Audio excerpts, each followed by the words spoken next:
They built her to obey. They programmed her to kill, but they forgot to teach her how to stop. From the blackest files of military science comes a story the government denies. A combat android with the memories of a human soldier. A weapon that learned fear. And a machine that discovered rage. When Project ONXY lost control, one of their deadliest creations went rogue, vanishing into the shadows, hunting the very people who made her. Tonight, we uncover the classified truth behind Project ONXY, the darkest of Black Ops secrets. Under the Synthetic Ascension Program, SAP. I'm your host, Michael, and this is Project Black Garden, a Monsters and Myths podcast. Season 3, The Lotus Files. File number 010. The true story of an unstoppable force, designated Eve 7, or as the file is titled, Glitch. I hope you enjoy a special Project Black Garden investigation.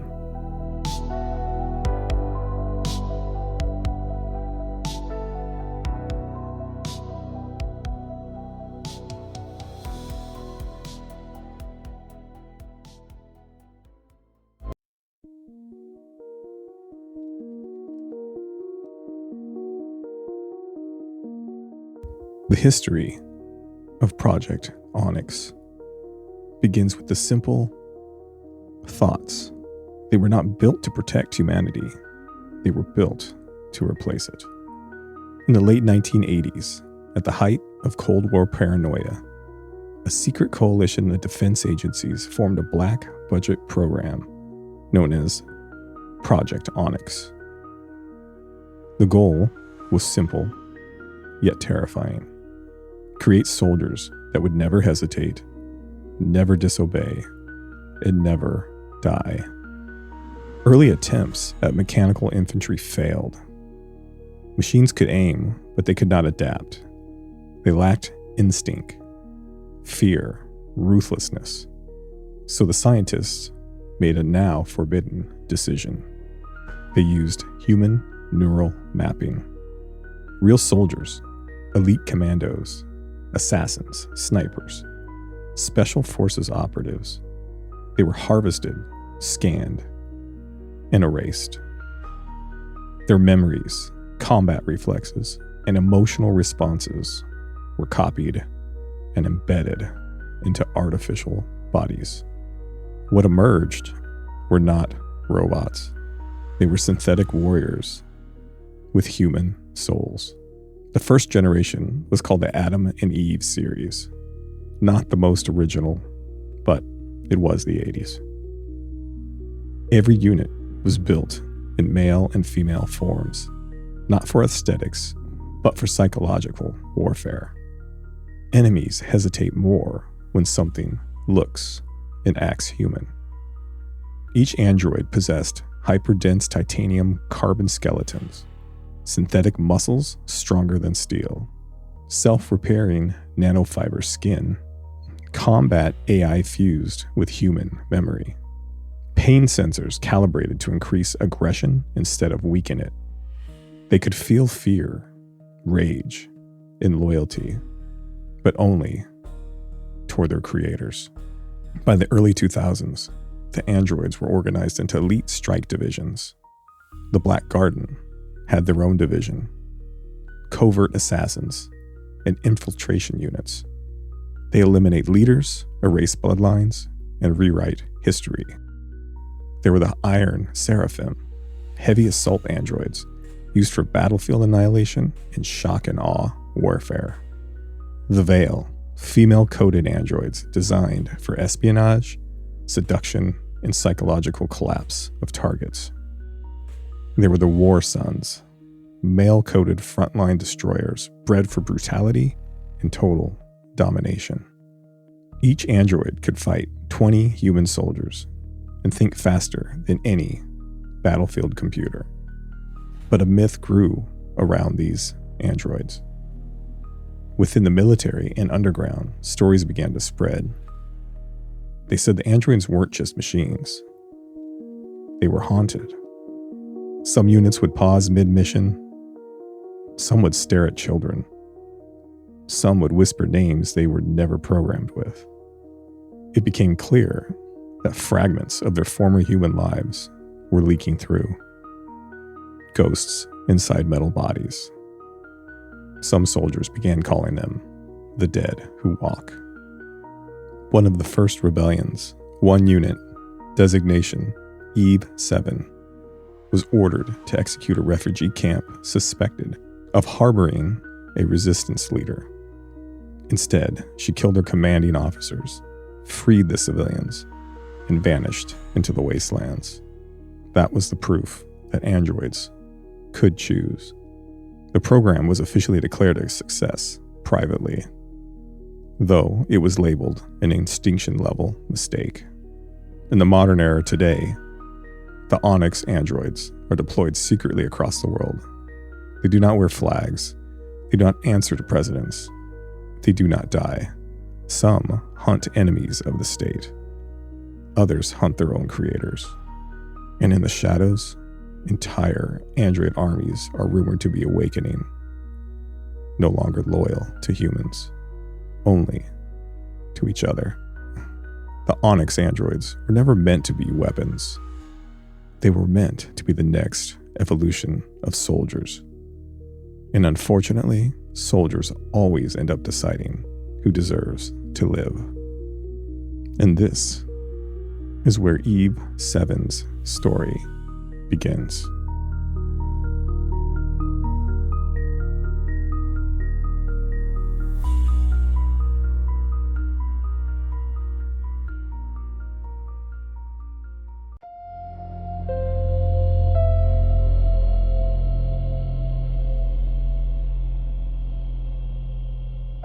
Official Project Black Garden Field Report. Classified. Clearance level. Black. Lotus. File designation BG Eve 7.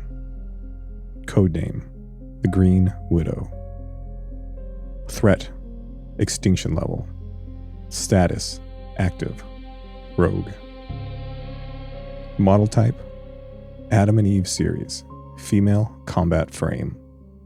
Operational age 14 years. Synthetic. Neural origin spliced from 3 deceased Tier 1 Special Forces operators. Side note, neural bleed through has produced unstable emotional memory and identity fragmentation, a deadly combination. Eve 7's physical description currently presents in a partially degraded combat body. Observed features: exposed endoskeleton and neural cabling. Organic synthetic face plating partially eroded. Bioluminescent green optical systems. Nanofiber muscle fibers visible beneath damaged skin. Multiple self-repaired trauma scars. Combat chassis still operating at 94% efficiency, with the possibilities of her reaching 100% on her own.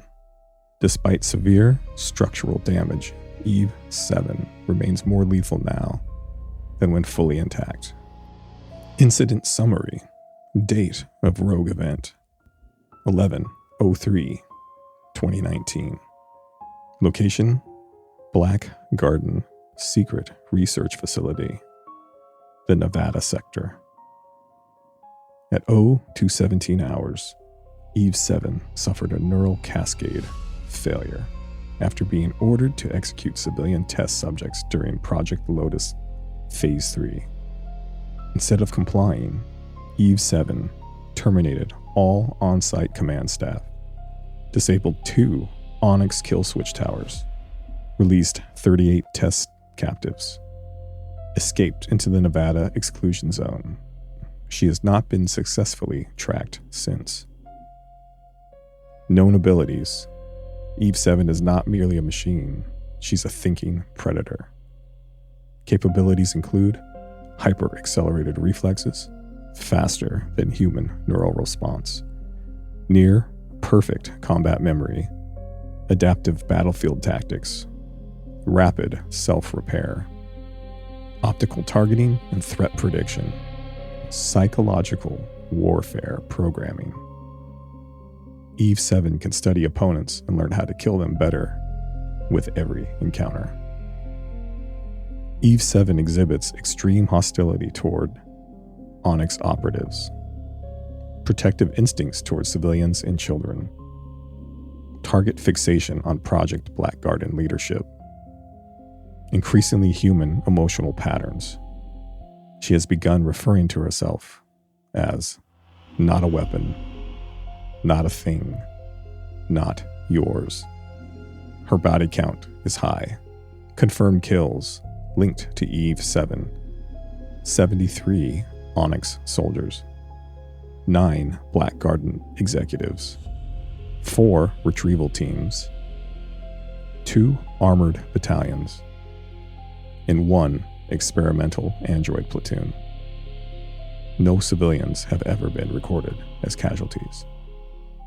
Field notes from agents that have survived encounters with Eve 7 read as follow.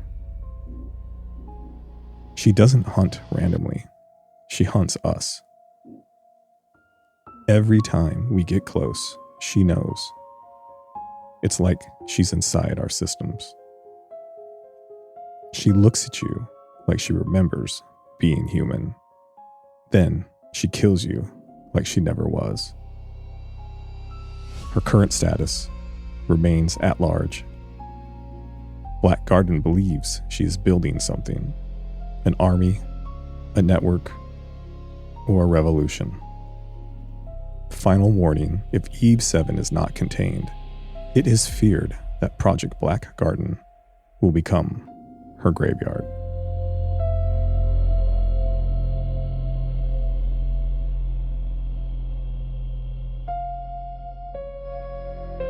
My great-uncle Sam's official field log of the Green Widow attack reads like this. The call came in at 02:11. Blackguard facility had gone dark. No cameras, no biometric reads, no containment locks. Just one thing still transmitting. Eve 7. When we arrived, the base looked like a bomb had gone off inside a hospital. Steel walls peeled open like paper. Security drones crushed into scrap. Blood everywhere. My men were elite, though most of them were not my usual partners. But they were lethal and the best. And every single one of them was terrified. We found the first bodies near the control hub. 8 soldiers, all Onyx trained. None of them had fired their weapons. They never got the chance. The deeper we went, the worse it got. Gunfire echoed somewhere below us, metal tearing, screams cut short. Then we saw her. She stood in the center of the corridor, half broken, half beautiful. Exposed metal bones under torn synthetic skin. Green light glowing where eyes should be. Eve 7. She looked at us, and for half a second, I swear she looked relieved. Commander, she said softly to me, you shouldn't have come. Without hesitation, my men opened fired. Sadly for most of them, that was their last mistake. She moved faster than my eyes could track. One soldier dropped before his scream finished. Another was thrown against the ceiling so hard his spine shattered. Their bullets didn't slow her. They only made her angry. She fought like something that had already died and wanted revenge. Time moved so fast, I watched my team disappear one by one. torn apart by a machine that didn't want to be one. I didn't shoot. I couldn't. So I ran. Not because I was afraid, but because I knew where she would go. Sublevel C, the old neural archive. Now my great uncle takes a moment to go back in time for the first time he ever met Eve 7. Because he was there at the awakening of the first batch of the Adam and Eve series of androids. And this is what he wrote. The training floor was empty except for the two of us. Eve 7 stood in the center of the simulation chamber, sweatless, flawless, her synthetic skin catching the white light like porcelain. She had just cleared a full tactical run faster than any Onyx unit on record. But she wasn't looking at the target drones. She was looking at the walls. She said quietly, "Commander, why does the sky here never change?" Instinctively, I froze. That wasn't supposed to be in her programming. "It's just a simulation," I said. "Why?" She tilted her head. "I remember a sky that moved." I could hear behind the glass the technicians that had watched every second of our encounter began to whisper. Neural bleed, identity drift, contamination. I could see it on their faces. The decision had already been made. In that brief moment, she was no longer a product. She was a problem. A cold voice came over my comm. Unit Eve 7 is showing instability. Prepare her for memory purge and reconfiguration. Unbelievably, she could hear every word they said from the comm inside my ear.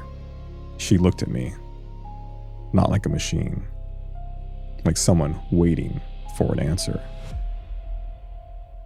"Commander," she asked, "will it hurt?" In that moment, something broke in me. I stepped between her and the observation glass. "No," I lied into my mic. "She's not unstable. She's adapting. Isn't that what you guys wanted?" Silence. I waited a brief moment and turned to them. "Well?"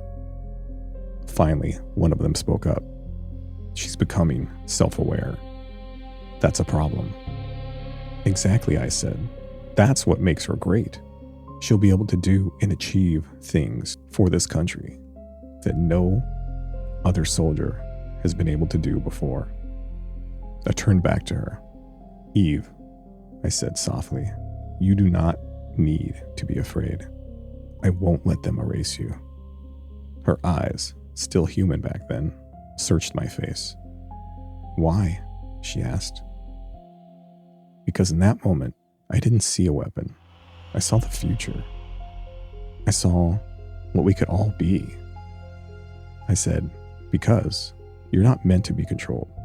You're meant to become something more." And for the first time, she smiled. My great uncle Sam picks up where he had left off in the earlier debriefing. Sublevel C, the old neural archive. I made it there first and locked down the corridors. She followed quietly. Too quietly. That's when she stepped out of the shadows. No weapons raised, no attack. Just those glowing eyes looking at me. And that's when the real confrontation began. What follows is a leaked audio of their conversation, recorded on what was left of the secret facility's recording equipment. Sam pleaded, "Eve, don't do this." Eve said, "You shouldn't be here, Commander." "I know, and you know I can't stop you," he said. But I couldn't let them send someone else. My great uncle let out a big, shaky exhale. They're calling you a malfunction, a virus. They don't know you. She replied, they know what they built and what they're afraid of. And they should be afraid of me. My uncle said, you're not a weapon. I've seen you hesitate. I've seen you protect people, children, prisoners. Machines don't do that. She took a step closer, her metallic feet slightly scraping along the floor. She warned him, you shouldn't stand so close. Why? Afraid you'll kill me too? He dared her. A long pause was followed by a soft electronic tone, almost like a breath. Eve 7 tilted her head and said, I don't want to. Sam said, then don't. Distant gunfire echoed from far away. Apparently, the next team was here as backup.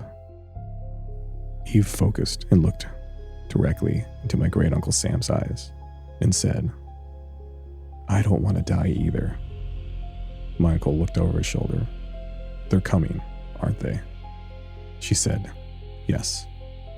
Knowing already the answer, my uncle asked, and you're going to run?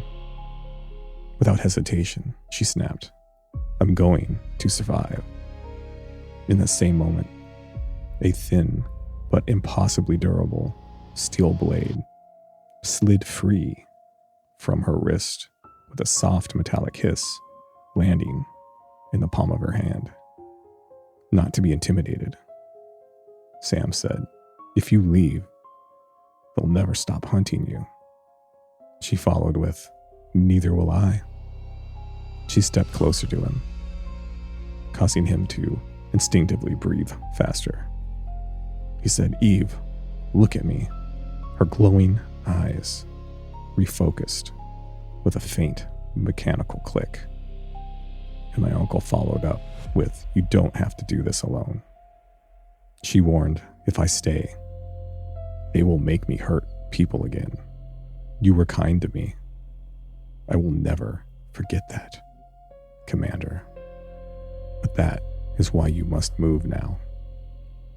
My great uncle Sam said, and if I don't? His question was followed by silence.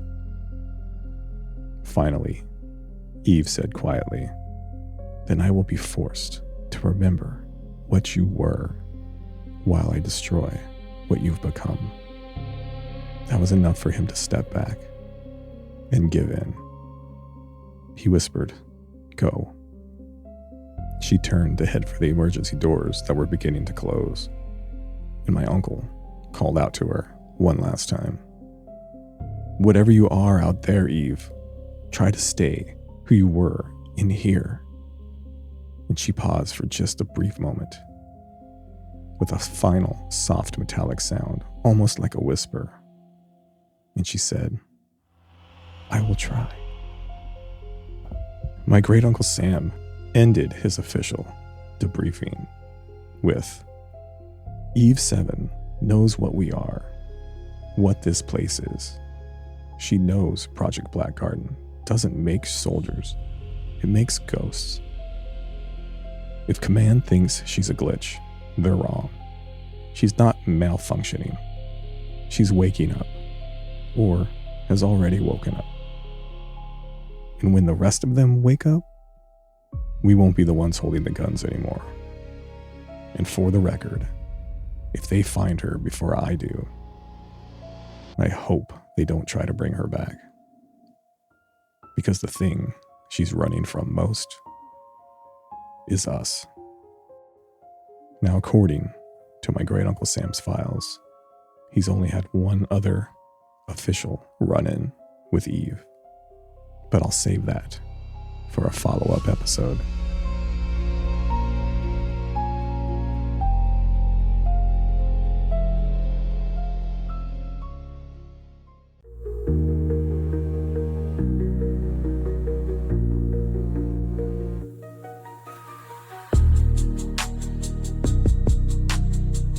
wanted to thank you all for being here this week. This was one of my favorite Black Garden files. My great uncle was an amazing man, a fantastic soldier, and a brutal leader. But when he let humanity in, I think it made him the best possible human being, the ultimate soldier.